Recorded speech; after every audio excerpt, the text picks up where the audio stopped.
अरे वाह भैया, आज फिर ऑफिस नहीं जाना है क्या?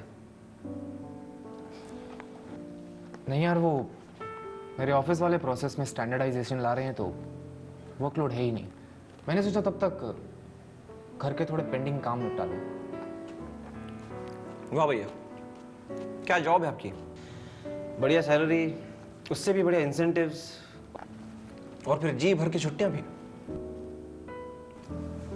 काश मैं भी आपकी तरह किसी बीपीओ में काम कर रहा होता। कभी कभी सोचता हूँ भैया कि ना तो कानपुर का घर ठीक कराने में आपकी मदद कर पाए और ना ही गुड़िया की शादी में, पर हर वक्त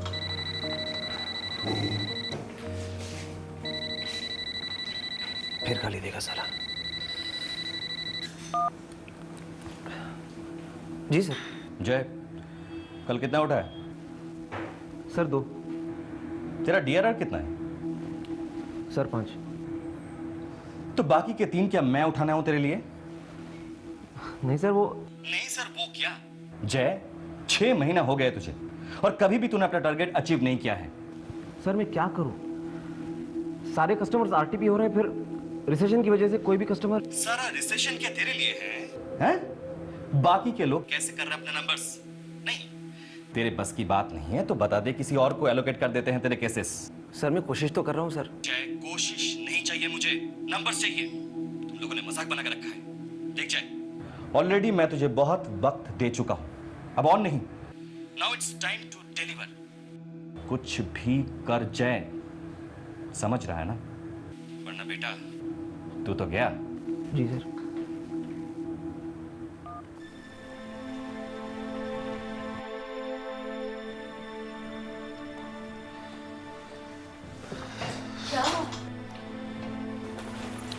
कुछ नहीं। अच्छा भैया, चलता हूँ। अरे नाश्ता तो कर लो। 1 मिनट जय, तुम ऐसे ऑफिस जा रहे हो ना? तुमने शेव की है ना, कपड़े ठीक से पहने हैं, और तुम क्या ये स्पोर्ट्स शूज पहनकर घूमते रहते हो?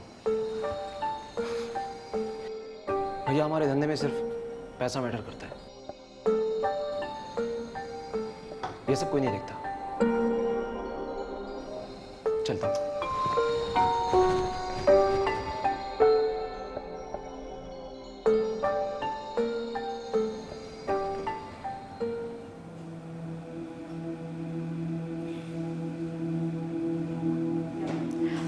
तुम जय को सब सच सच बता क्यों नहीं देते? बता दिया तो क्या होगा, और वैसे भी उसके पास अपने बहुत प्रॉब्लम्स है डील करने के लिए। मगर उसे कभी ना कभी तो पता चल ही जाएगा ना। तब की तब देखेंगे। क्या तब की तब देखेंगे? पानी सर के ऊपर चढ़ गया है।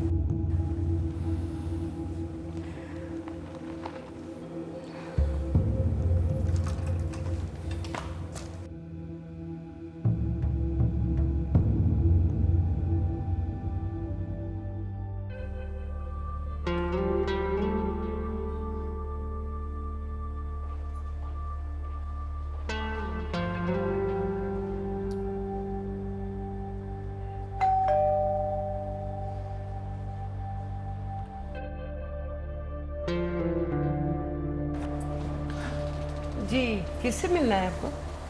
मैडम मैं एबी नेमरो बैंक से है। साहब घर पे नहीं, बाद में आना। मैडम ये मेरा तीसरा चक्कर है, कोई और दूसरा काम नहीं है मेरे पास। देखिए मैडम, आपके लोन की 3 EMI अभी तक बाउंस हो चुकी है, मेरे को पैसा चाहिए। देखिए अभी पैसा नहीं है, बाद में आना। मैडम लौटाने के लिए पैसे नहीं थे तो बैंक से लोन का को लिया? देखिए मेरे को पैसा चाहिए अभी इसी वक्त। देखिए हमने कई बार आपके बैंक को कहा है कि अगर घर पे लोग भेजना बंद नहीं किए तो हम पुलिस कंप्लेन कर देंगे। वैसे भी कोई तमीज तो है नहीं आप लोग को। तमीज हमें ना सिखाइए मैडम, बैंक का पैसा डका के बैठो आप लोग। कैसी बात करता है? किसी और से ऐसी बात की जाती क्या? सर आपको पता नहीं इन्होंने बैंक से। तेरी जेब से गए क्या? हाँ, और आवाज नीची करके बात कर, समझा ना? नहीं देंगे पैसा वापस। क्या कर लेगा? जो कर सकता है कर ले, जा। ये लो, चल बहुत हो गया, चल निकले ऐसे। निकल चल।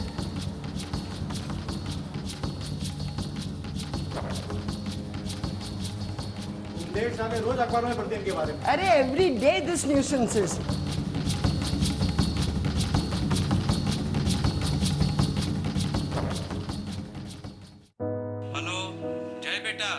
कैसे हो? हाँ पापा ठीक हूँ। आप कैसे हैं? कानपुर में सब लोग कैसे हैं? बेटा तुम्हारे भैया से तो बात हुई पर तुमसे नहीं हो पाई। जी पापा, थोड़ा बिजी रहता हूँ तो रात को भी देर से घर लौटता हूँ। तुम्हारी आवाज को क्या हुआ? सब ठीक तो है? नहीं नहीं, एकदम ठीक हूँ पापा मैं। बेटा आजकल ये क्या सुन रहे हैं? कलेक्शन वाले गुंडागर्दी करते हैं, जोर जबरदस्ती करते हैं लोगों के साथ। तुम्हारा भाई तो अच्छी नौकरी कर रहा है, पर लोग जब तुम्हारे बारे में पूछते हैं तो थोड़ा घबरा कर जवाब देता हूँ। गर्व से नहीं कह पाते कि तुम कलेक्शन का काम करते हो। उस दिन मिश्रा जी को हमने बताया कि तुम कलेक्टर हो, झट से बोल पड़े कि वो तो गुंडों का एरिया है। आपका बेटा वहाँ क्या कर रहा है? बेटा कुछ भी करने से पहले परिवार की इज्जत का ध्यान जरूर रखना। कानपुर में तुम्हारी पिछली 5 पुश्तों ने जितनी इज्जत कमाई है उसका सारा दारोमदार अब आप दोनों भाइयों पर ही है। जी पापा। पापा ऑफिस के लिए लेट हो रहा है तो मैं आपसे बाद में बात करता हूँ पापा।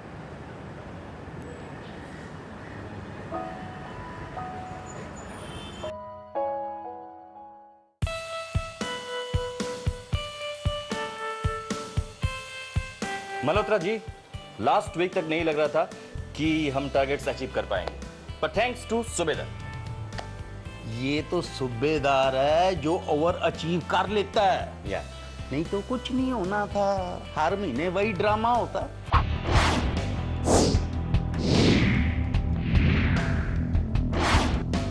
आपने सबको बुला के अगर बम्बू दिया ना होता ना तो घंटा होना था टारगेट। मल्होत्रा जी, नहीं बात है, बात कह रहा हूँ, जो फैक्ट है वही कह रहा हूँ। है कि नहीं? हाँ, मेहनती आदमी है वो।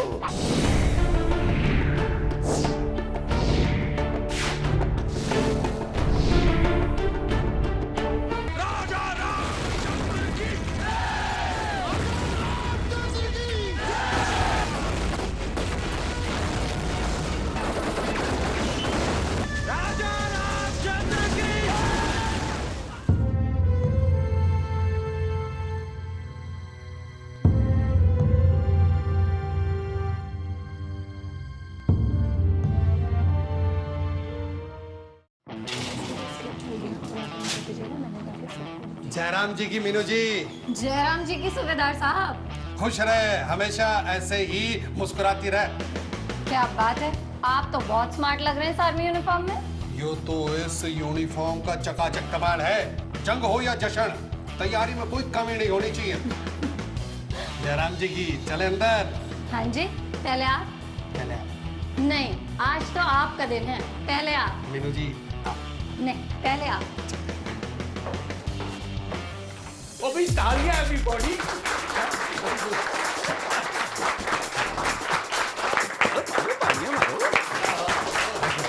Thank you sir, thank you sir, thank you sir, thank you sir, thank you sir.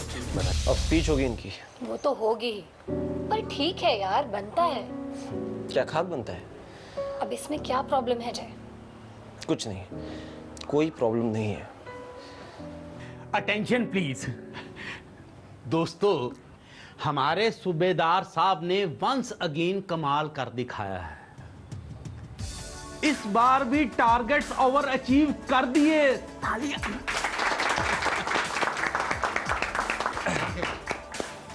JA credit consultant में सूबेदार साहब की दी हाईएस्ट कंट्रीब्यूशन है। और कमाल की बात यह है कि RBI ट्रेनिंग एग्जाम में भी सूबेदार साहब ने टॉप किया है। और इस खुशी के मौके पे मुझे ये अनाउंस करते हुए खुशी मिल रही है कि हाईएस्ट इंसेंटिव के साथ साथ सूबेदार साहब को प्रमोशन भी मिला है। सूबेदार साहब अब सीनियर सुपरवाइजर हैं। और साथ में 20% इंक्रीमेंट भी दी गई है। Now I request my friend आलू वालिया कि वो भी कुछ कहें। पहले कारगिल में टोरलिंग के हीरो और अब JA क्रेडिट कंसल्टेंट्स के हीरो, वीर चक्र विजेता सूबेदार शमशेर सिंह कंबोज साहब। What a man, what a man.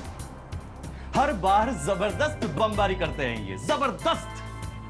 कभी भी ऑफ टारगेट नहीं होते हैं। इसमें कोई शक नहीं है कि हमारी एजेंसी के जो भी टारगेट्स मीट हुए हैं वो संभव हो पाया सिर्फ और सिर्फ इनकी इंडिविजुअल परफॉर्मेंस के कारण। मैं अब ज्यादा टाइम ना लेते हुए डायरेक्ट इनसे रिक्वेस्ट करूंगा कि वो 2 शब्द कहे और हम सबका मनोबल बढ़ाए। सूबेदार साहब, तालियां। जयराम जी की मैं मल्होत्रा साहब और आलूवालिया साहब का बहुत बहुत धन्यवाद करना चाहता हूं हमारे को सम्मान देने के खातिर। सबसे पहले तो मैं आप सब लोगों को मुबारकबाद देना चाहता हूं। हमारी कंपनी ने मंथली टारगेट फिर ओवर अचीव किया है। रही हमारी बात, इस रिटायर्ड फौजी को 2 ही चीजें चाहिए, एक तो देश की सेवा करने का मौका और दूसरा इज्जत। हमारे फौज में सिखाया जाता है कि इज्जत से बढ़कर कुछ ना है। चाहे वो हमारे देश की इज्जत हो, चाहे वो हमारे रेजिमेंट की इज्जत हो, चाहे वो हमारी अपनी क्यों ना हो, इज्जत दोगे तो इज्जत पाओगे। अब सेवा की बोलूं तो मैं तो देश की पहले भी सेवा करता रहा, आज भी सेवा करे हूं। मैंने तो पहले भी मेवा मिला करे था, आज भी मेवा मिला करे है। बस राम जी से इतनी सी ही दुआ है, इतनी ही प्रार्थना है कि आप सब लोगों का सम्मान मिलता रहे बस। बहुत बहुत धन्यवाद जयराम जी की।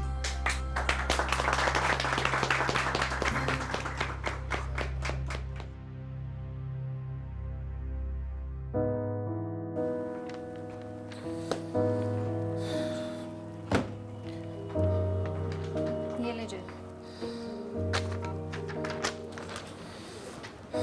जय, तेरी प्रॉब्लम क्या है यार? इतना क्यों फ्रस्ट्रेटेड है?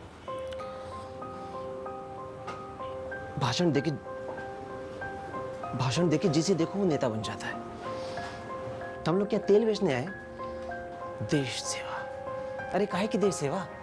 ये बैंक वाले जिसे चोर उचक्के को उठाकर लोन दे देते हैं और फिर हमारी बैंड बजाते हैं कि अब करो इनसे पैसा वसूल। हमारे बाप से पूछ के दिया था कि लोन, लेकिन क्या करें जब किस्मत खराब हो तो। कभी कभी लगता है ना कि अगर अंग्रेजी आती तो किसी भी ढंग की जॉब में निकल जाता, कम से कम यहाँ तो नहीं छोड़ना पड़ता। मीनू जी मिठाई खाओ। मुबारक हो सूबेदार साहब। आपने यूनिफॉर्म क्यों चेंज कर दी? भाई फंक्शन खत्म तो काम शुरू। जय मिठाई खाओ। मुझे डॉक्टर ने मीठा खाने से मना किया सर। अरे छोरे, सुबह सुबह मिर्ची खा ली थी क्या है? मिठाई तो मना है ना, रोटी तो मना ना है, हैं? ये जली हुई रोटी वाला एक्सप्रेशन ना छोड़ दे। चल मैं ना थारे को डोसा खिलाता हूँ, डोसा बहुत ही बढ़िया डोसा। चल चल हमारे साथ चल। मीनू जी चलो, चलिए। डोसा खिलाता हूँ, आओ चलो। उठाओ उठाओ, चल चल रहे, चल आओ।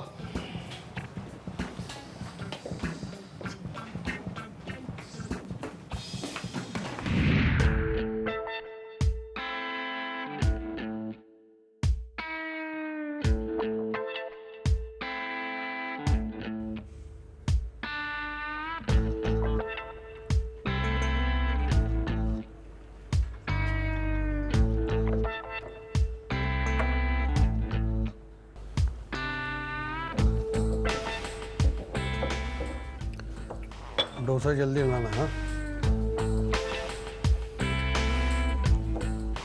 छोड़े, बता क्या प्रॉब्लम है? बस जल्दी जल्दी बता, हमारे पास टाइम नहीं है। Very busy man. हाँ बता यार, पैर पड़वाएगा के? देखिए सूबेदार साहब, मैं आपकी बहुत इज्जत करता हूँ, लेकिन आज सुबह आपने जो भी कुछ ज्ञान दिया वो सब इन बच्चों के लिए, हमारे लिए नहीं। अरे इन चोरोचकों से पैसा वसूल करके हम कौन सी देश सेवा का काम कर रहे हैं? आपने तो नाम कमा लिया, इज्जत कमा ली, और अब तो कानपुर से घर वाले भी फोन करके पूछते हैं कि कुछ गलत तो नहीं कर रहे हो बेटा, कोई गुंडागर्दी तो नहीं कर रहे। अखबारों में ये सब छपता है कलेक्टरों के बारे में, ऐसी ऐसी खबरें छापी जा रही हैं। देश सेवा, यह है देश सेवा। कभी कोई पुलिस की धमकी देता है तो कभी कोई गुंडे बुलाकर हमें डराता धमकाता है, कभी कोई गालियां देकर फोन पटक देता है तो कभी कोई सामने बैठाकर इज्जत अफजाई करता है। अरे चोर उचक्के हम हैं वो जो बैंक का पैसा खाकर बैठे और डकार तक नहीं लेते, और उस पर ये ट्रेनिंग वाले कहते हैं कि इनसे इज्जत से पेश आओ। इनकी इज्जत की तो मैं नहीं मीनू जी, नहीं नहीं नहीं, छोरे न भड़ास निकाल लेने दे, निकाल लेने दे अपनी भड़ास। ला भाई, रख रख डोसा रख।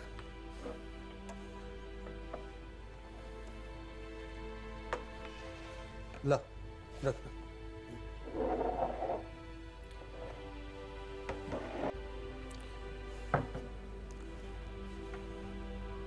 क्या करेगा तू? हाँ?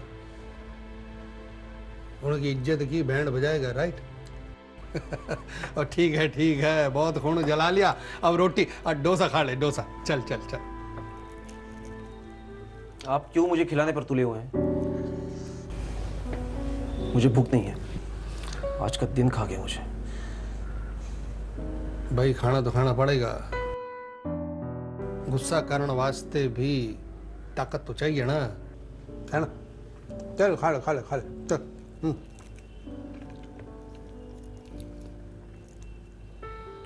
भाई खा ले। अच्छा एक बताओ, कलेक्टर का काम क्या होता है?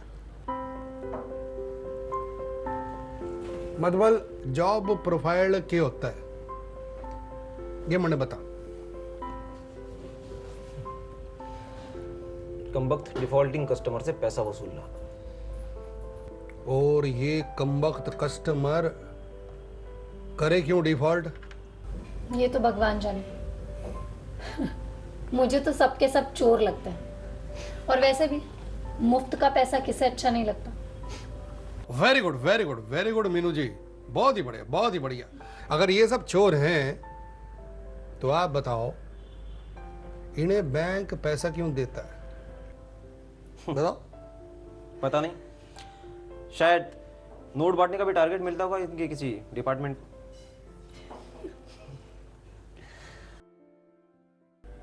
टारगेट?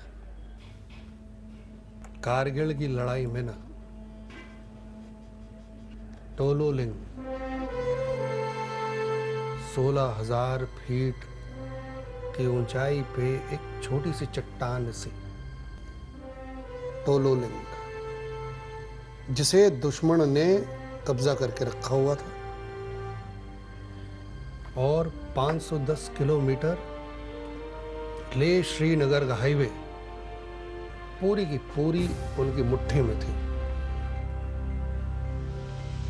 मारे से पहले 3 रेजिमेंट ने उन पर चढ़ाई की थी, नागा, गढ़वाल और ग्रेनाडियर्स। और दुश्मन से बचने के लिए 80 डिग्री की चढ़ाई या तो खराब मौसम में या फिर बिना चांद की रात में ही हो सकता था। और वहां का तापमान -5 डिग्री और -11 डिग्री के बीच में ही होता था रात को। और एक ट्रेंड फौजी को 11 घंटे लगते थे चढ़ने में, और वो भी बिना कवर के। और ये ससुरे दुश्मन ऊपर बैठ के मारे पेट टारगेट प्रैक्टिस करते थे, गोली चलाते थे। सैकड़ों जवान और अफसर हर रोज शहीद होते थे, हर रोज। तने पता है ऑपरेशन विजय में जितने भी जवान, जितने भी ऑफिसर शहीद हुए थे, उसमें से आधे से ज्यादा इस टोलोलिंग की लड़ाई में शहीद हुए थे। हमें यानी 2 राजपुताना रेजिमेंट को ये ऑर्डर मिला कि जाओ जाके दुश्मन की कुत्ती को पकड़कर नीचे लेकर आओ। और ये मालूम था हमारे को, सारे जवानों को, इस मुश्किलों के बारे में। फिर भी एक चीज थी जिसकी वजह से बिना आंख झपके सभी जवानों ने चढ़ाई चढ़ने की सोच ली। जानते हो चीज क्या है? क्या? जज्बा। जज्बा। वो क्या कहे हैं अंग्रेजी में? एटीट्यूड। एटीट्यूड पूरे रेजिमेंट में, जिसे विश्वास था कि इन सारे मुश्किलों के बावजूद हम ये जंग जीत लेंगे।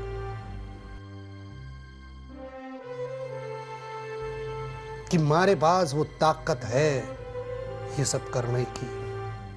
विश्वास एक सिपाही का दूसरे सिपाही पे,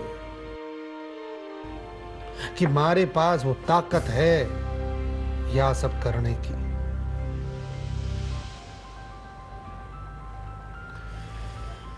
वैसे देखा जाए ना, यो एटीट्यूड, यो सोच ही तो सब कुछ है। जीत या मौत।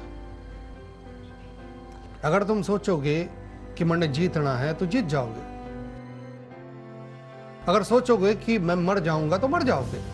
अगर सोचोगे कि कमबख्त कस्टमर चोर है तो बस ससुरा चोर ही निकलेगा ना।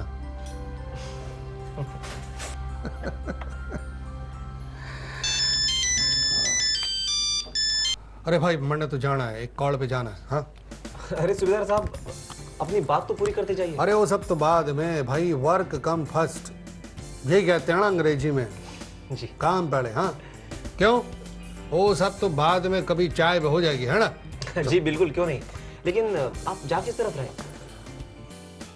मैंने ना, एक मिनट, बोरीवली। बोरीवली किस तरफ? बोरीवली वेस्ट। अरे वाह, मैं तो खुद भी वहीं रहता हूँ। तो एक काम कीजिए ना, कॉल के बाद मेरे घर पे आ जाइए, साथ में बैठ के चाय पियेंगे। अरे भाई ये तो बहुत ही बढ़िया सी बात है। काम खत्म करने के बाद मैं तने फोन करूंगा। जी बिल्कुल। ठीक है ना? जी। चलो जयराम जी की। हाँ गुड्डे गुड्डे। हाँ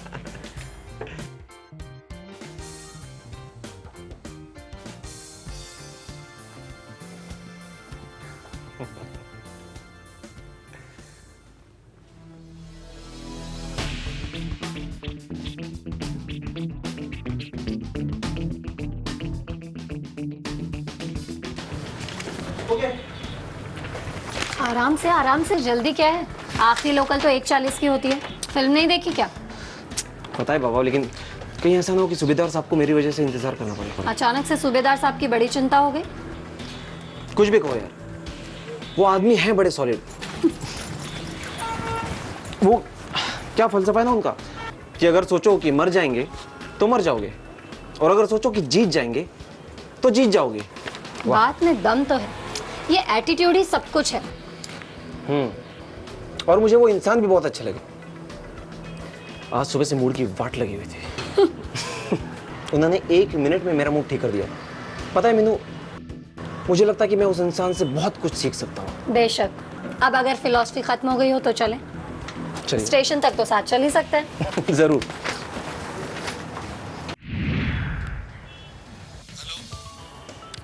हाँ सूबेदार साहब, कहाँ पर हैं आप? 15 मिनट में काम खत्म करके फोन करता हूँ। अच्छा, ठीक है, फिर मैं भी घर में पहुँचता हूँ। अच्छा जी, ओके।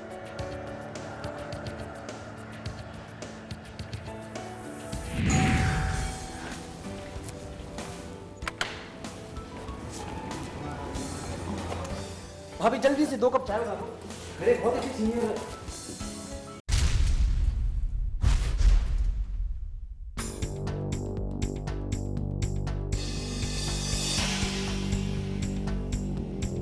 तुम जय को सब सच सच बता क्यों नहीं देते? इसे कभी ना कभी तो पता चल ही जाएगा ना। तब की तब देखेंगे। आप जा किस तरफ रहे? बोरीवली वेस्ट। अरे मैं भी वहीं रहता हूँ। सुबेदार साहब, हाँ जय, दीक्षित साहब आपने तो बताया नहीं कि ये आपका भाई है। ये तुम्हारा जिगरी है, हम तो साथ साथ में ही हैं। क्यों?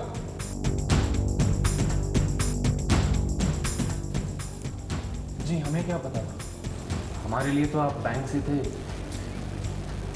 और फिर अपनी मुश्किलों में इस तरह उलझे थे कि मौका ही नहीं लगा। अजय हम एक्चुअली तुम्हें बताने ही वाले थे कि लेकिन पागल अभी तो सब ठीक हो गया है। हमारे लिए तो ये एक फरिश्ते की तरह आए हैं, एक घर के बड़े की तरह। इन्होंने हमारी प्रॉब्लम्स को अपनी प्रॉब्लम्स बना लिया, और वो भी तब जब शुरू में हम इनसे ठीक से पेश भी नहीं आए।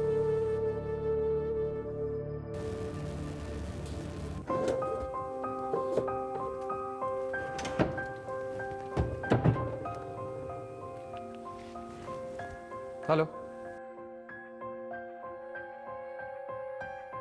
ठीक है, मैं पैसे बैंक में जमा करवा दूंगा। नहीं, आप कल मत आइएगा, अगले हफ्ते आइएगा।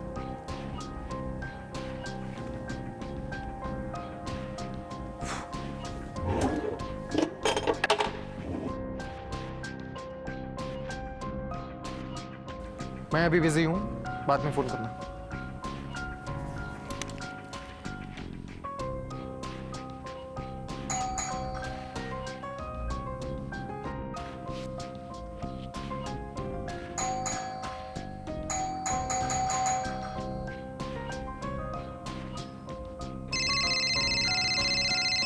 यार पीछा ही नहीं छोड़ा।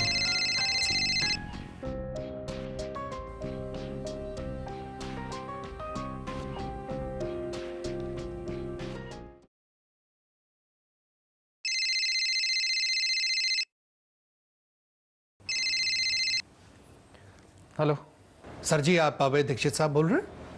जी बोल रहा हूँ।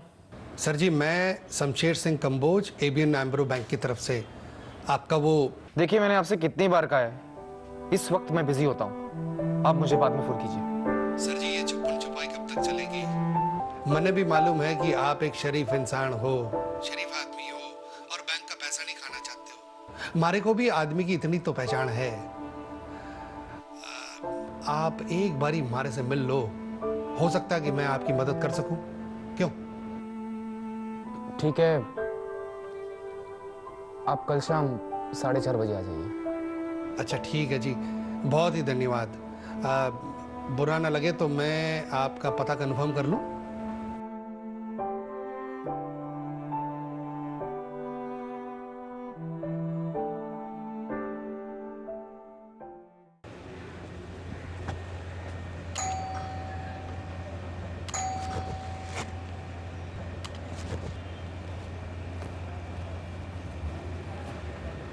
दीक्षित साहब जी, जयराम जी की, मैं Shamsher Singh Kamboj ABN AMRO bank की तरफ से।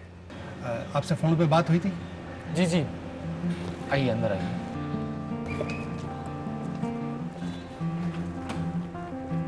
बैठिए सर।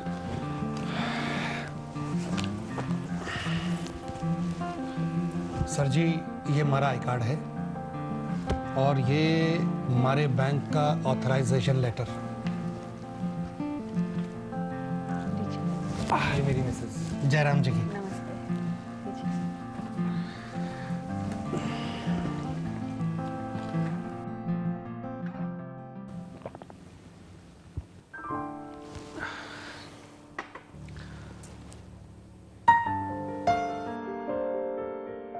जैसे कि आप जानते हैं सर जी, आपके एबीएन एम्ब्रो लोन की 2 EMI लगातार बाउंस हो चुकी हैं।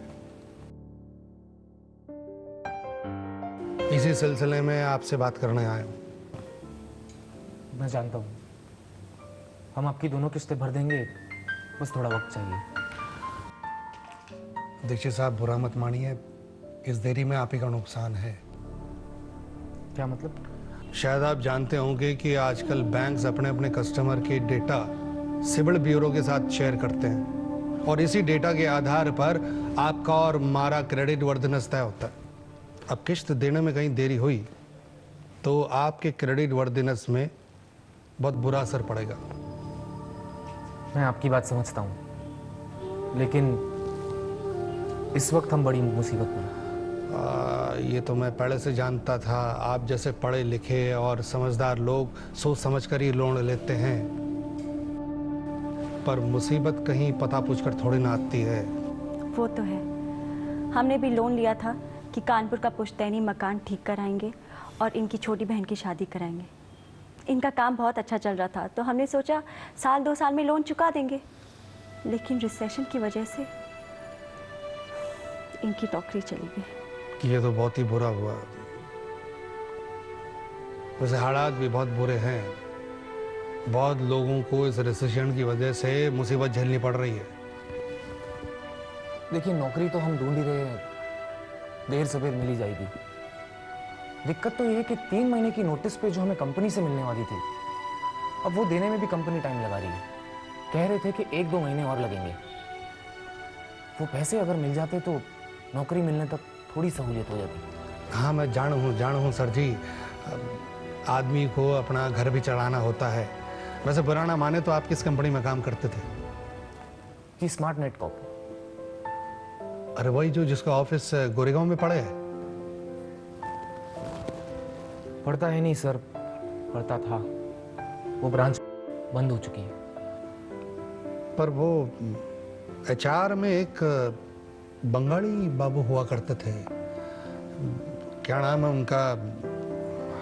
1 मिनट।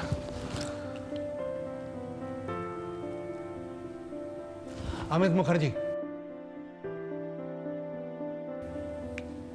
वो एचआर में नहीं, पूरा एचआर उनमें था। एचआर हेड है वो।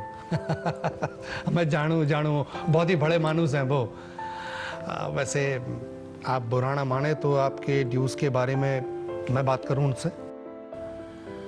पता नहीं, शायद। आप चिंता मत करिए दीक्षित साहब, वो भी फैमिली वाले हैं, आपकी प्रॉब्लम समझ जाएंगे। अगर आप कहते हैं तो ठीक है, बात कीजिए। अच्छी बात है।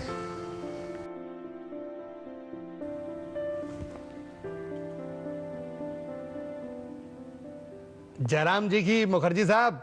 बोलिए सूबेदार साहब। अरे तुमने तो एकदम फटाक से मैंने पहचान लिया। अरे आपको कोई कैसे भूल सकता है, और अगर समझो भूल भी जाए तो आपकी जयराम जी की, उसे कोई थोड़ी भूल सकते हैं। बताइए, मुझे क्यों याद किया? मुखर्जी साहब, आप ही की तरह हमारे एक कस्टमर हैं, अभय दीक्षित नाम है उनका। आप ही की कंपनी में काम करते थे वो। पिछले हफ्ते उनकी नौकरी, आप समझ रहे हैं ना? हाँ, आई एम सो सॉरी। आजकल कुछ हालात ही ऐसे हैं कि मैं क्या बताऊं आपको। मुखर्जी साहब, आपसे एक रिक्वेस्ट है। बोलिए। वो अभय दीक्षित साहब का पिछले 3 महीने का नोटिस पे कहीं अटका हुआ है, काफी बुरी हालत में है। क्या आप कुछ कर सकते हैं? अब सूबेदार साहब, आपको तो मैं मना नहीं कर सकता। आप अभय दीक्षित को बोलिए कि मुझे आकर मिले, मैं देख लेता हूं क्या हो सकता है। ठीक है? जयराम जी की, मुखर्जी साहब, जयराम जी की। अच्छा, थैंक यू। और आज ही तुम्हारे जाने के बाद ऑफिस से फोन आया था कि सारे ड्यूज मेरे अकाउंट में क्रेडिट हो चुके हैं। सब सूबेदार साहब की वजह से। मैंने तुरंत बैंक जाकर डीडी बनवाया और इन्हें फोन किया कि आकर कलेक्ट कर लीजिए। सच सच बताइए सूबेदार साहब, क्या आप जानते थे कि आप मेरे भाई के? ना, मैंने कैसे मालूम होगा? ये तो क्या कहें, वो लक बाई चांस है, किस्मत की बात है कि मैं थारे घर में आ धमका। वैसे सच बताऊं, मैंने मालूम भी होता ना तो वही होता जो अभी हुआ। सच है सूबेदार साहब, किस्मत हमेशा अच्छे खिलाड़ी का ही साथ देती है। आज सवेरे का आपका भाषण और फिर डोसा कॉर्नर पे आपने जो भी कुछ कहा, सब कुछ मैंने अपनी आंखों से देख लिया है। वाकई में लगता है जैसे आपकी हर बात अपनी जगह पर फिट बैठती है।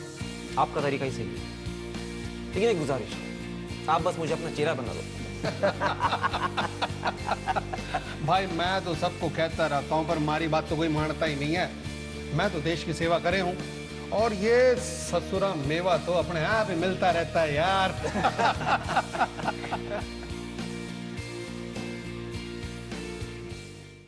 मुझे तो विश्वास ही नहीं हुआ। सूबेदार साहब, मैं आपकी इस मदद को जिंदगी भर नहीं भूल सकता। आपने जो देश सेवा, एटीट्यूड और जज्बे की बात कही थी, उसका मतलब अभी मुझे साफ साफ समझ में आ रहा है। फिर तो तू यो एक और बात भी गांठ बांध ले। जज्बा यानी एटीट्यूड के साथ साथ दक्षता यानी स्किल का होना भी बहुत जरूरी है। जैसे एक अच्छा ग्वाला भैंस का दूध निकालन खातिर 5 उंगलियों का इस्तेमाल करे है, वैसे ही एक अच्छा कलेक्शन एजेंट भी 5 मोटी बातों का ध्यान रखे। कौन सी 5 बातें? सबसे पहले अपना एटीट्यूड पॉजिटिव रखो। तुम सोचोगे कि कस्टमर चोर है तो वो चोर ही निकलेगा। एकदम सही बात कही। और दूसरी बात, कस्टमर को किसी मुसीबत में होने का बेनिफिट ऑफ डाउट दो। और यो याद रखो कि जब बैंक ने उन्हें कार्ड या लोन दिया था, उस वक्त उनकी फाइनेंशियल ताकत और पैसा लौटाने की इच्छा दोनों का ठीक अंदाजा लगाया था। जी बिल्कुल, आखिर बैंक सब कुछ चेक करके तो उनको लोन देता है। लेकिन सूबेदार साहब, बहुत से कस्टमर्स ऐसे भी होते हैं जो जानबूझकर बैंक के साथ फ्रॉड करते हैं, जो या तो स्किप हो जाते हैं और या फिर क्षमता होते हुए भी पैसे नहीं लौटाते। सही बात कही मीनू जी आपने, एकदम ठीक। ऐसे लोग 15-20% से ज्यादा नहीं होते हैं और ऐसे लोगों के लिए लीगल प्रोसेस और स्किप ट्रेसिंग प्रोसेस है अलग से। अब इन मुट्ठी भर लोगों की वजह से सारे कस्टमर्स को चोर समझना ये कहां का इंसाफ है। ये आपने ठीक कहा सूबेदार साहब। अब तीसरी बात, कस्टमर के साथ अच्छा व्यवहार करो दिल से। ऊपर ऊपर से सर या मैडम बोलने से कुछ ना चलेगा। इंसान हो, इंसानों से इंसानों की तरह व्यवहार करो। और चौथी बात, कस्टमर के साथ एक रिश्ता जोड़ो ताकि वो सारी परेशानियां आपके साथ शेयर कर सके। ऐसे ही कोई अपनी सारी परेशानियां नहीं कह देता है। 100% सच है सर ये। जब मेरे भैया ने मुझे कुछ नहीं बताया तो कोई किसी और को क्या बताएगा। और पांचवी और सबसे जरूरी बात, कस्टमर की परेशानी को समझो और उसकी परेशानी को ईमानदारी से जेन्युइनली सॉल्व करने की कोशिश करो। पर हर किसी की मदद तो हम नहीं कर सकते ना सूबेदार साहब। देखिए, बुरा मत मानिए, ये तो चांस की बात थी कि आप मेरे भैया के HR हेड को जानते थे। सही बात है छोरे, ये तो चांस की बात थी कि वो हमारा पुराना कस्टमर था, पर इसमें भी यो एटीट्यूड वाली बात आती है। अगर तुम सोचोगे कि मदद करना है तो मदद कर पाओगे। मैं कई बारी सफल हो जाता हूं, पर कई बारी नहीं भी होता हूं। और चूंकि आप जेन्युइनली मदद करने की कोशिश करते हो, इसलिए उनके साथ आपका एक रिश्ता जुड़ जाता है ना?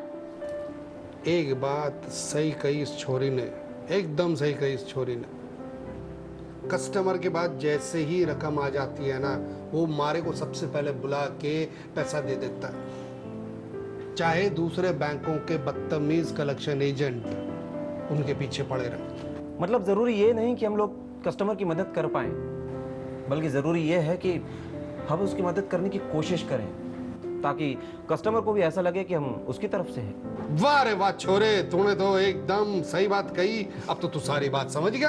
जी, कस्टमर से रिश्ता जोड़ने में यही फायदा है, क्योंकि ये सारे कस्टमर्स ऐसी ही मुसीबतों से गुजर चुके होते हैं, तो दूसरे कस्टमर की मदद करने में थारी मदद करते हैं।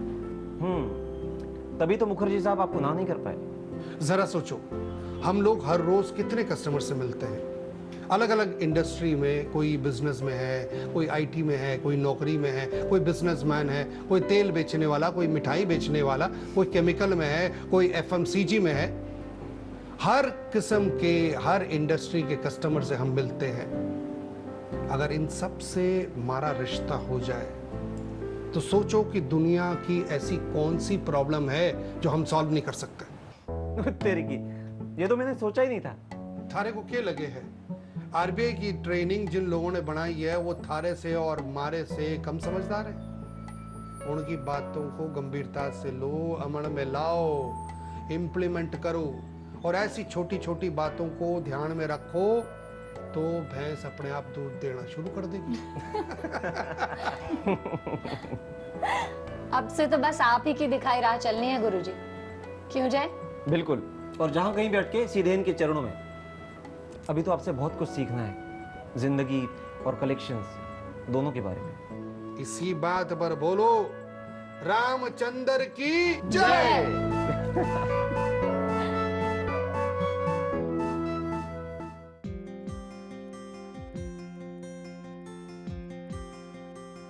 अरे छोरे, ये दो डिब्बा किस लिए भाई? सूबेदार साहब, ये छोटा डिब्बा मेरे भैया की नई नौकरी मिलने की खुशी में, और ये बड़ा डब्बा अपने टारगेट्स को ओवर अचीव करने और परफॉर्मर ऑफ द मंथ का अवार्ड मिलने की खुशी में। मानना पड़ेगा गुरुजी, ये आरबीआई ट्रेनिंग बनाई समझदार लोगों ने है। हमसे कम सही, पर है समझदार। क्या बात है भाई, ये फॉर्मूला जरा हमें भी बताना।